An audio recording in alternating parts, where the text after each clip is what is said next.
Ibu, pernah kepikiran gak sih kalau kata-kata yang kita ucapkan setiap hari ke anak kita itu punya kekuatan yang luar biasa?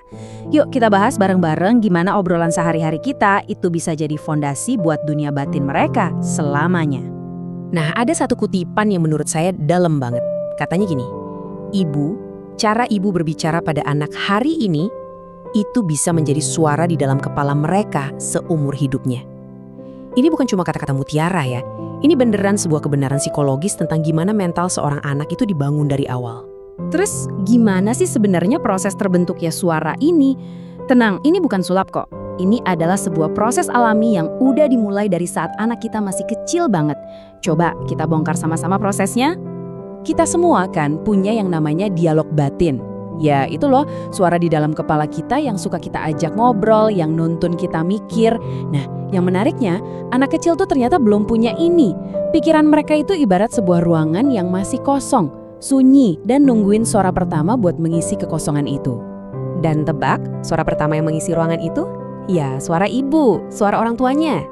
Setiap kata, intonasi, pujian, bahkan kritikan dari kita, itu semua direkam. Diputar ulang terus-menerus di kepala mereka, dan akhirnya jadi semacam cetak biru, jadi contekan, buat mereka ngomong sama diri sendiri nantinya. Oke, dari sini kita masuk ke bagian yang krusial banget. Ini membawa kita ke sebuah persimpangan jalan. Setiap hari, bahkan dalam interaksi yang paling kecil sekalipun, kita sebenarnya lagi dihadapkan pada pilihan. Pilihan antara dua jenis kata, yang akan ngasih dua hasil yang beda banget. Coba deh kita lihat perbandingannya. Di satu sisi ada kalimat kayak, kamu kok salah terus sih? Di sisi lain ada, ayo coba lagi, kamu pasti bisa. Kelihatannya sepele kan? Bedanya tipis banget. Dua kalimat ini bisa aja kita ucapin sambil lalu, tapi jejaknya itu bisa bertahan seumur hidup. Coba bayangin, kalau yang sering didengar anak itu kritik melulu. Pesan utamanya selalu tentang kesalahannya.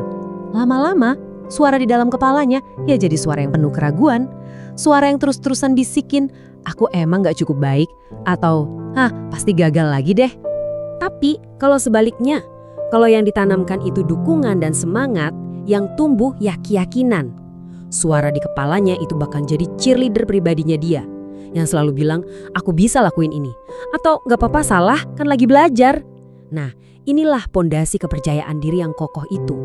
Jadi intinya begini Bu, pertanyaannya sekarang buat kita semua, suara mana yang mau kita install di kepala anak kita?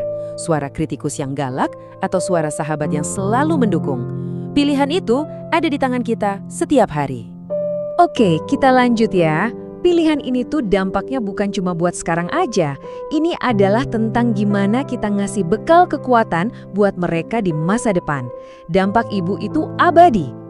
Gini deh, anak kita mungkin nanti bakal lupa kado apa yang kita kasih pas ulang tahunnya yang ke-5. Tapi mereka hampir nggak pernah lupa gimana perasaan mereka pas dengar kata-kata kita. Nada suara kita, cara kita ngomong ke mereka, itu nempel banget, membekas. Dan kutipan ini benar-benar jadi rangkuman yang sempurna. Kata-kata ibu hari ini itu bukan cuma angin lalu, itu adalah sebuah investasi. Investasi kekuatan, ketangguhan, dan rasa percaya diri buat anak kita di masa depan. Percayalah, kata-kata ibu adalah warisan paling berharga yang bisa kita berikan.